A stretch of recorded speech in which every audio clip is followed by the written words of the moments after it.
Three, two, one. Hello. Hello, welcome back to the Harley Malarkey podcast. Old dog, new tricks. Yes. What an exciting week or two it's been for us. That's one way. That's one way to put it. Adventurous, Yeah, action filled, yeah. Mercury in retrograde, I feel it. full moon. Yeah. That was last week. I don't think it's full moon. Let's just start off, if you don't mind. I think we just talk because we're Okay. having a hard time communicating right now in real life. So let's see if we can communicate in podcast world. Okay. It's like almost we have to behave a little bit when we do a podcast. No, I think we let it all out there, and because we let it all out there, some motherfuckers said that we are the most toxic couple Toxic in the couple. world. Yeah, how do we get that out of this? Out of the, I mean, like, are they brash? They arrogant? They funny? They stupid? They're like this, Yeah. but toxic. Yeah. Toxic. We're the anti-toxic. We're like the toxic Avengers. Like, I feel sorry for people that think this is toxic because I think that that means that you never have real conversations and that you don't get to the root of any matter because I think people do behave toxically in healthy relationships. I think that's part of a healthy relationship. Nobody's perfect all the time. Nobody handles things perfect all the time. And sometimes somebody's behavior could be construed as quote unquote toxic, but it's like, what do you do with that behavior? And how do you have a repair? And to just label something as toxic is really to shut down a conversation. yeah. So this motherfucker said we were toxic, right? So we're pretty pissed off about that. No, I think what a good way to yes, we are on this podcast. I'm personally using it for a place for me to get rid of my toxins. Yeah. Not being toxic, but Yeah. to purge. And essentially, thank you guys all for asking and wondering what really happened on the Italy thing right there. I'd like to try to put that into words, but Okay. what that was my body releasing 50 years of built up toxic fucking junk. And it was like a nuclear reactor meltdown, but opposite of a meltdown of a nuclear reactor. Mine was really good. It was Yeah. like, it was freeing. Sometimes you just need to, you didn't have Etch-a-Sketches when you were a kid, but that's the thing where you did the knobs and this and you shake it all up and you get We a had clean extra start. sketches. Oh, well, that's cool. Yeah. Okay. But that's what I really feel came out of it was me releasing more toxins. And this whole thing is about us releasing our toxins and me being a better communicator, me getting off of alcohol, weed, antidepressants, and that. So how can you call this toxic? This is a toxic purge. I mean, I think 99% of the world has been through difficult things that create patterns in their life that they don't want to keep or that they want to get out of. And healing is messy work. Healing's not pretty and rainbow and butterflies. So sometimes we're pissed off at each other. Sometimes one of us fucks up. Sometimes we're angry. And we have chosen to share a lot of these intimate moments of ours with the world because we want to take the people who listen along for the ride of our healing journey in hopes that it will inspire them to also do the inner work. Because I think what we're ultimately trying to find is freedom from the prison of our minds and the prison of society to live the happiest lives we can. And so, yeah, it's messy, but that messy isn't toxic.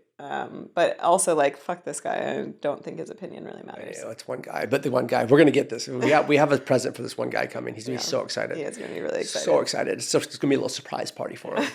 Can we talk a little bit more about what people are concerned? It was our number one most viewed episode. Actually, it wasn't our number one most viewed episode, but the age gap was more. But it was an episode that got a lot of press. And we don't have a PR team. People are like, how do you get in People magazine? They just picked us up. So we got a lot of press about Brian's near-death experience. AOL.com picked up on the homepage. There's some of the people that picked us up. I was like, I didn't even know they were still in business. Yeah. But it got a lot of press. And I think because it was a very intense experience, and I've also gotten emails because I manage Brian's website of people who are like, I had a similar thing happen. I have psychogenic non-epileptic seizures. They're really scary. Or I had a friend have an experience that Brian did and they ended up having like brain tumors. You should get him checked out, which was sent as a nice message. But we have gotten Brian multiple follow-up tests. He's gotten an MRI, he's gotten his CT scans, his blood work. And I mean, nobody's set in stone like what it is, but I think it is. I'm a doctor. Okay. I have a diagnosis. Yeah. It is a, what is the song, like my something nervous breakdown? Yeah. Stones, isn't it? I don't know. Oh, yeah, it is a Stone song. Okay. I think I had a physical nervous breakdown. Like a nervous system breakdown. A nervous system breakdown, right? It wasn't mental because I was mentally all there, right? Mm-hmm. It could have been, we could put it as a panic attack or an anxiety attack, but I really feel it was a nervous system from me storing up and not being able to process anger and resentment and childhood trauma and, whatever, every little thing, because little things trigger me. And so all of these things just constantly, I just suppress. I'm a generation of suppression, right? I really firmly believe that with some really good Italian coffee, if you need a cleanse, this is a little dehydration, really good coffee, and a lot of anger built up, right? And not having the alcohol, the weed, the antidepressant drugs to suppress it, right? So I lost my suppression. So there was only one way. It's like when that water valve is just going, and mine eventually popped. Mm-hmm. I blew, right? And it was, again, the body, the whole thing, the light, that.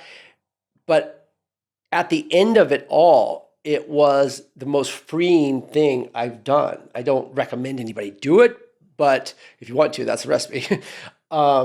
It really released, and I have been really processing things much better since that happened. Yeah. Kind of scared. Mm-hmm. Oh my God, I don't want that to happen again. Yeah. Am I going to get angry at little tiny things? No, hell no. It made me put things into perspective. Yeah. I'm having a really hard time with it.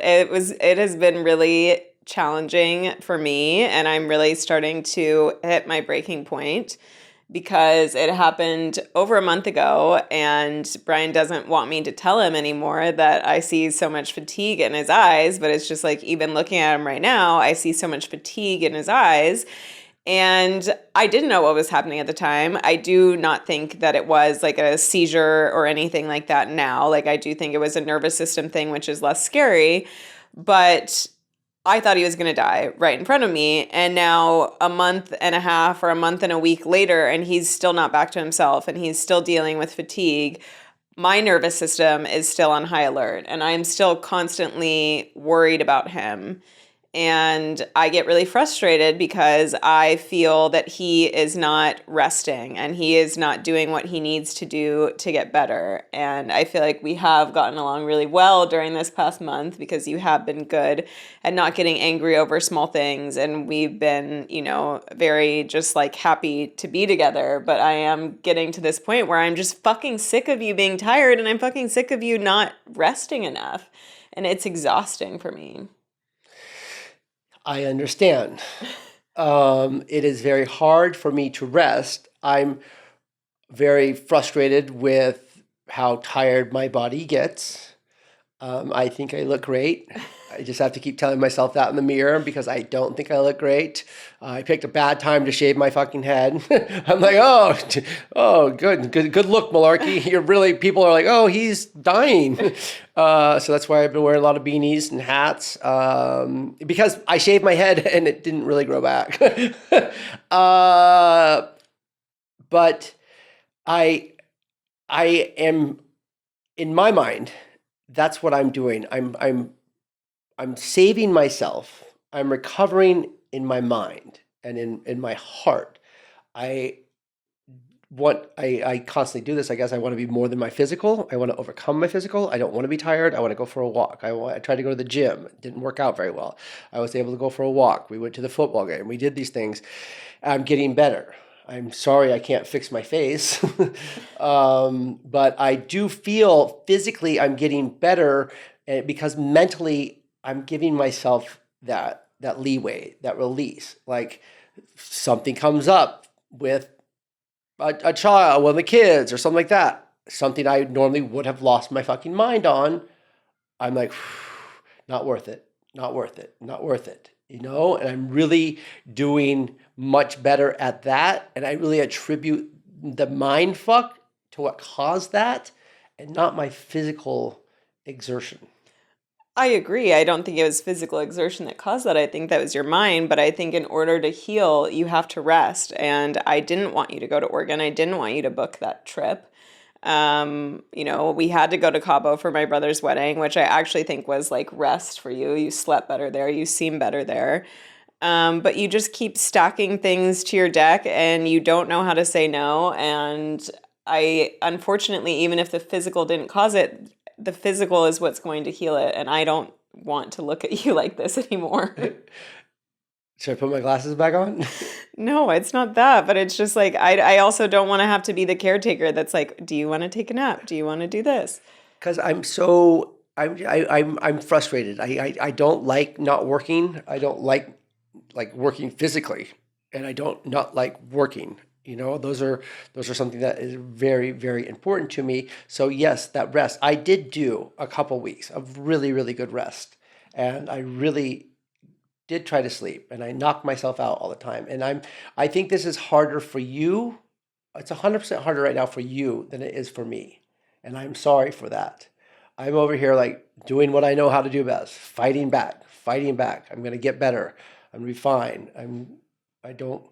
But I'm trying to relax my mind. I'm on a meditation thing right now. The little app you gave me. I'm on my second day of a 5-day meditation. I'm doing the red lights. I've journaled 2 days in a row. I'm really committed because I see how much what a toll it's taking on you to really do those things. Red light, meditate, journal, because it's my brain. I want to demand more from my body to like get back and ready to go. But that's like the whole fucking issue is like you demand something that's not there. How can you demand something from nothing? Like you thought you rested well, but apparently you haven't rested enough. Like you're not better. And that's our bodies talk to us, our eyes talk to us. And so if you are still like feeling like you need a nap in the middle of the day, if your eyes still don't look good, you need to be doing things differently than you're doing right now. And I'm sick of telling you what I think you need to be doing. Like, I just want you to be an adult who takes care of themselves. I didn't go to the gym today. But what did you do instead? You stayed on work calls the entire time. I went to a Thanksgiving party that we threw for the entire staff. Yeah. I did do a couple work calls. I don't have the luxury of just shutting it off. Now we don't have the kids this week. We have the ability to have a much more relaxing week and get caught up, but I am feeling so much better. I am seriously feeling so much better. Okay. I want to go for a walk today. I want to do these things. I can do them. I'm feeling 100% better. I'm not getting dizzy. I'm not getting tired. I'm feeling better. I can't fix my face. I can't fix my eyes. I can't fix my face. But 3 nights in a row, I've slept all the way through the evening. I wake up at like 5:30, 6 o'clock, and I'm thrilled. It's no more of that 3 o'clock in the morning stuff. So that's good. I'm getting my brain under control. Yeah. And that's what this whole thing has been about, all right?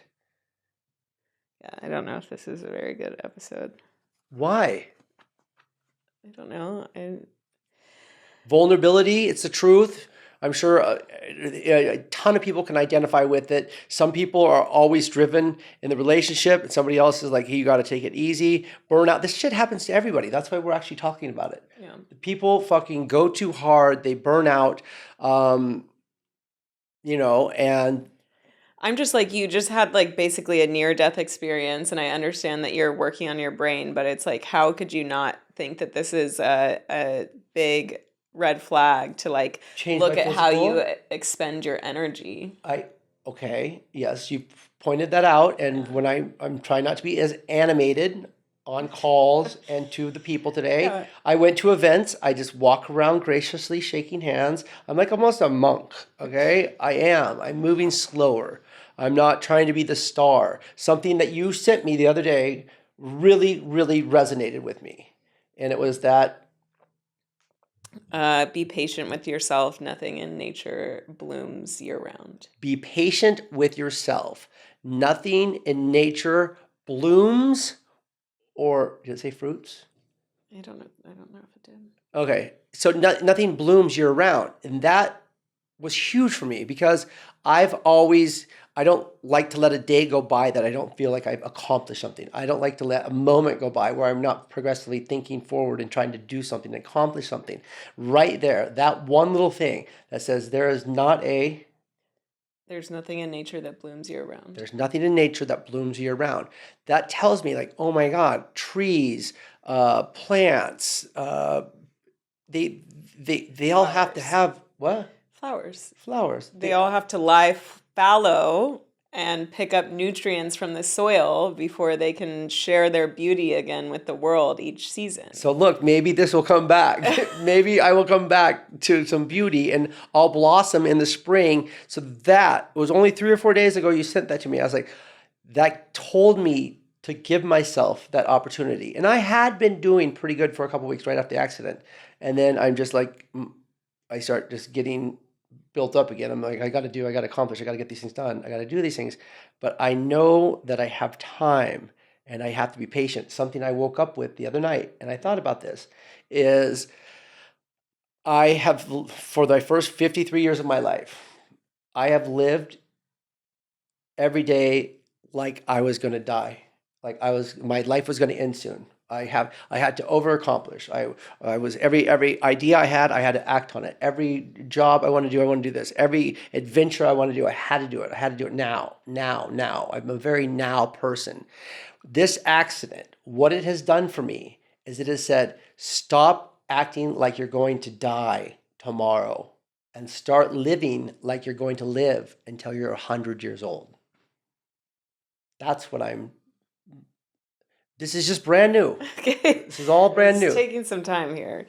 I'm an old dog. I'm an old dog. I'm trying to learn some new tricks, but that means walking, relaxing, laying around, reading a book, doing those things I need to do, and not constantly just on turbo jet fuel all the time.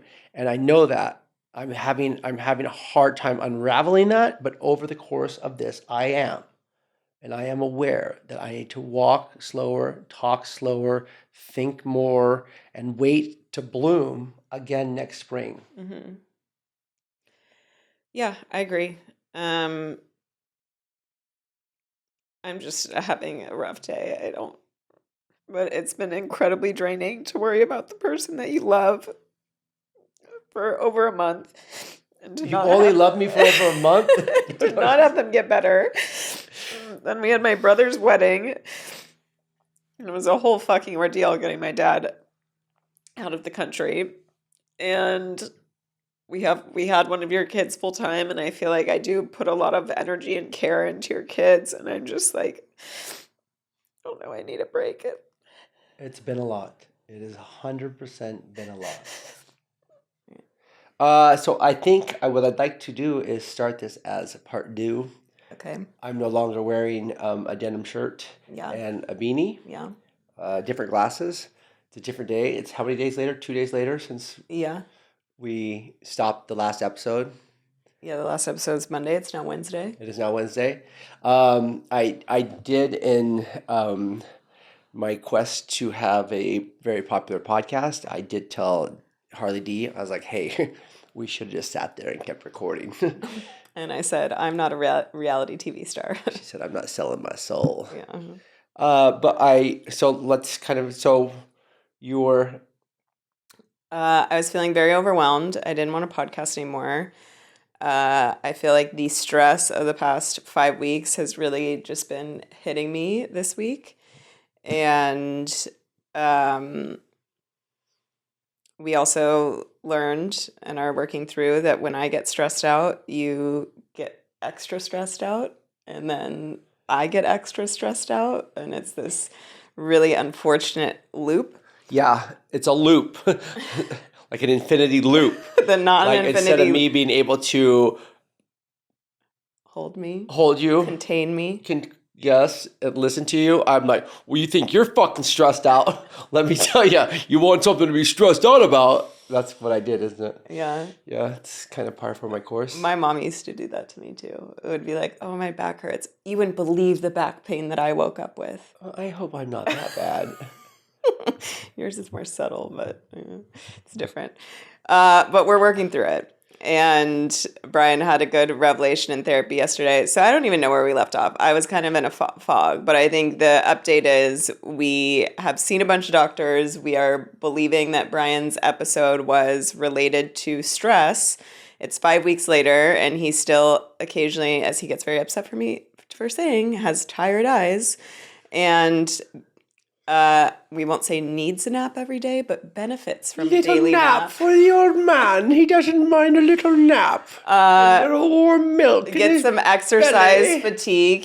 We were like lifting weights twice a week. He was running multiple times a week, and he hasn't been able to get back into that. And he is the most energetic person that I've ever met in my life. So to see him be slowed down by this, and then choose not to slow down is what I was getting emotional about the other day on the podcast, and then see the fatigue in his eyes has been very challenging after having this traumatic experience where I thought you were going to die in front of me. I threw a fit and wore sunglasses the rest of the day after we turned off the podcast also. I was like, you can't see my eyes. I'm done.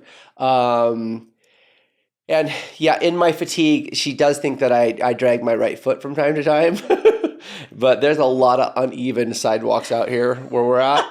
I was even telling my daughter about that. I was like, yeah, Harley thinks I'm a foot dragger now, too. Like, I can't keep my feet coming with me. And she goes, no, I drag my feet all the time. It's bad sidewalks. So I just like to clarify that right now. Okay. It's also a sign of a neurological issue. Yeah! So, not a foot dragger here. You're supposed to make those sounds. Oh, sorry. Not a foot dragger quite yet. Anything you'd like to? Yes. Okay. Yes. So, yeah, that spun me into a whole new area. I don't even know if it's a whole other podcast now. No, I think let's just continue on. So after we shut off the podcast, he was like trying to be comforting. Like, I'm sorry you're so upset. What's upsetting you? And then through my tears, I'm like, it scares me. It scares me to look in your eyes and see how tired you are. And he's like, well, how do I look? I was like, your eyes look tired. You look sick. And then it was like, not comforting anymore. And then he's just sitting there with the look on his face that I know means his like wheels are spinning and his gears are grinding. And it's like, oh, the anger has set in. Well, we thought it was mostly just anger. But yeah, do you want to describe? I went right back to the place. I went right back to the Italian village, right where I wasn't supposed to be, where my little Joe, my anger monger, was starting to fucking come out.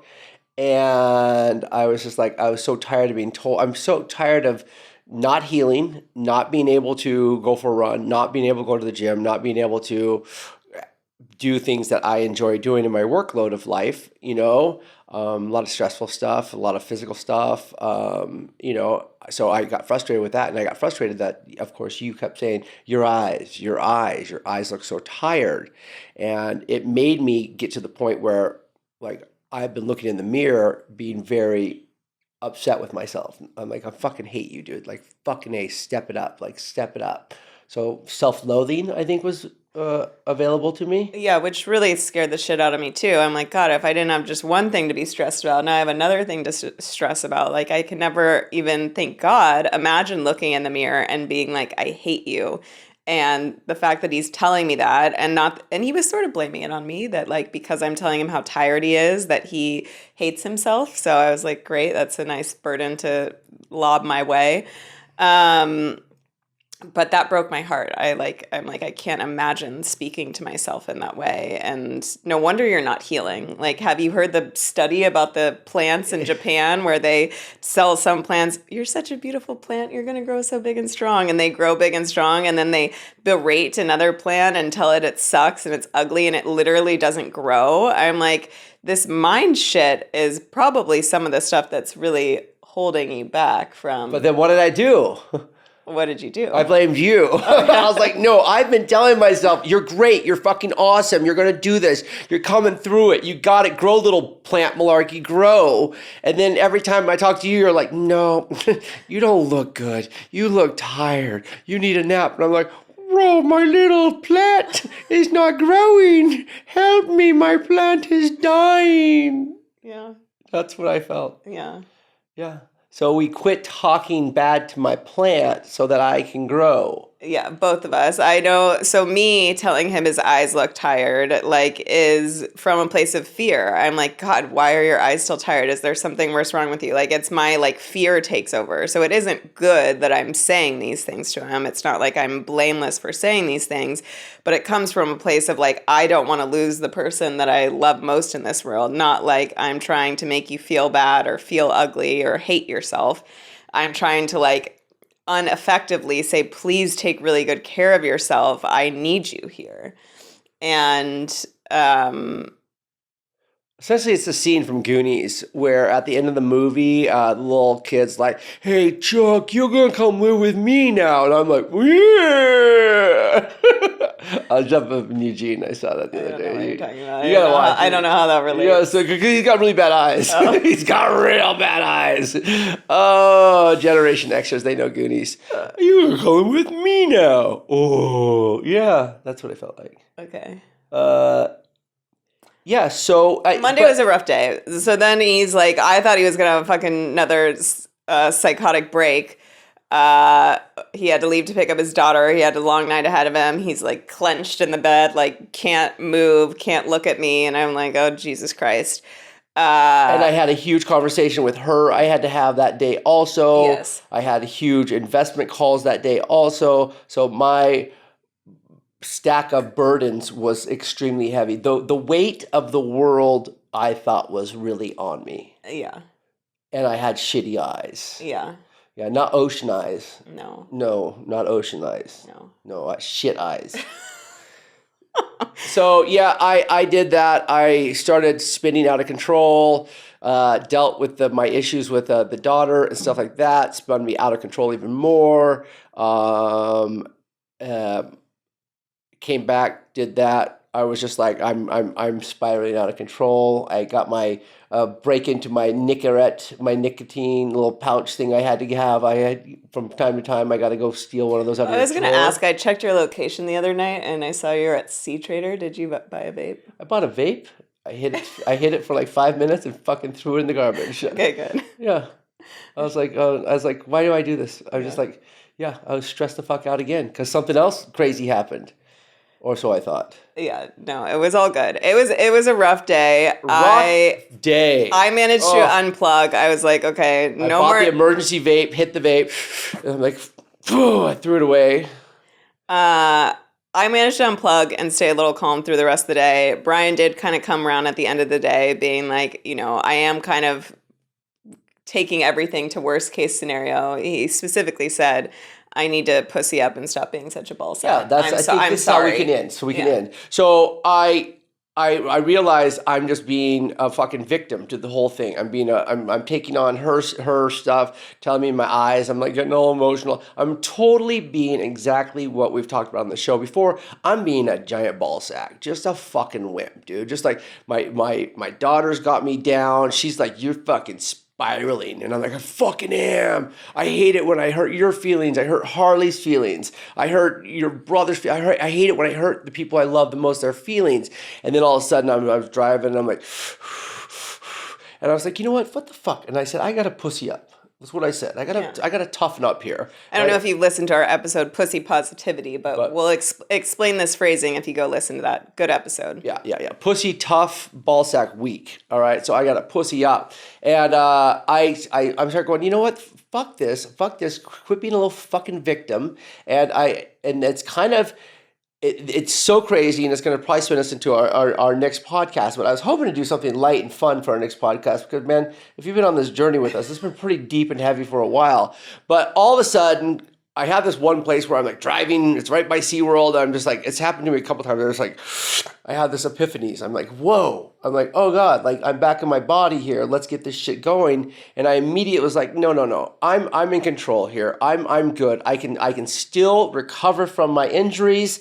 I need to move slower. You are right on that. I do need to not take on as much, but I don't need to be a victim of, feeling broke down. I need to be a strong warrior in this thing. And, relationships with the teenagers, I'm like, gosh, I'm always like, I give, and then they shit on me and they shit on me and shit on me. And I was like, no, I'm standing strong. And I really came back and I was fired up. And I had a crazy therapist meeting the next day, and I thought that my whole being, this is so funny, and we'll take this to the next episode, the whole thing is, I thought that I was running on anger. I thought that this event happened in Italy because I was fucking mad at you for getting mad at me for being on my phone for 12 seconds at dinner.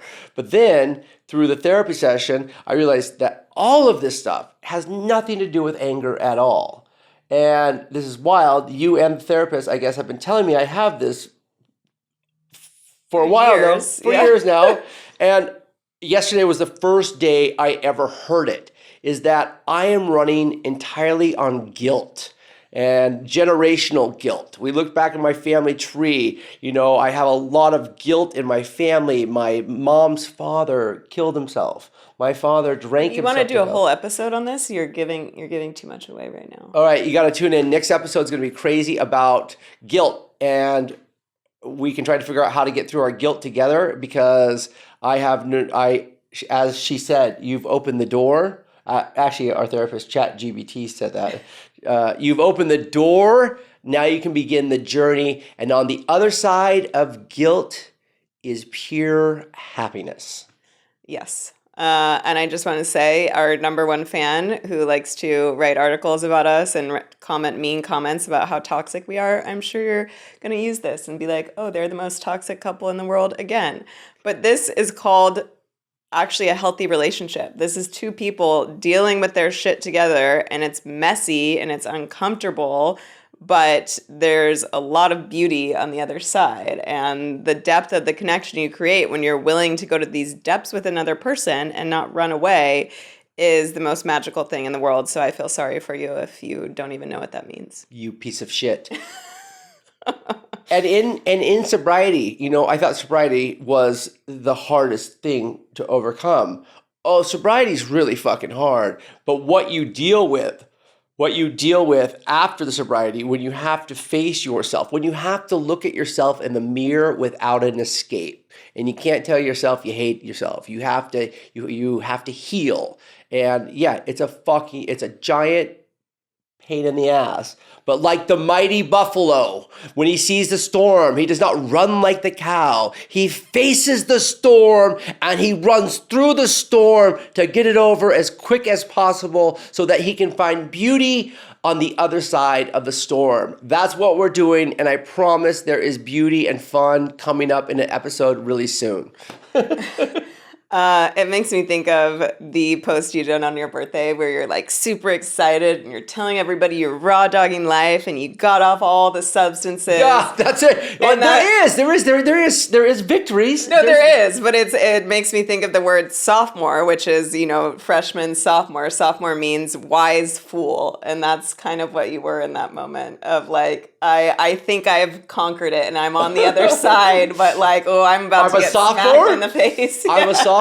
So okay, what happens junior senior? What was it? We're in junior year now, I think. So wow, we're making progress. Yeah, that's funny. That's funny because I remember as a freshman and sophomore how different things change. You start my kids are going through these right now. You start with this giant group of friends. Like you're all like freshmen, your big crew, and they'll always be your crew. But by the time you get to like junior, senior, your crew's down to like 4 people. Yeah. You're like, yo, you're my ride or die. It's like I'm friends with all these other people. It's but way better that way too. It's so much better. It's better to have a few quality friends than a bunch of better word than. Yeah.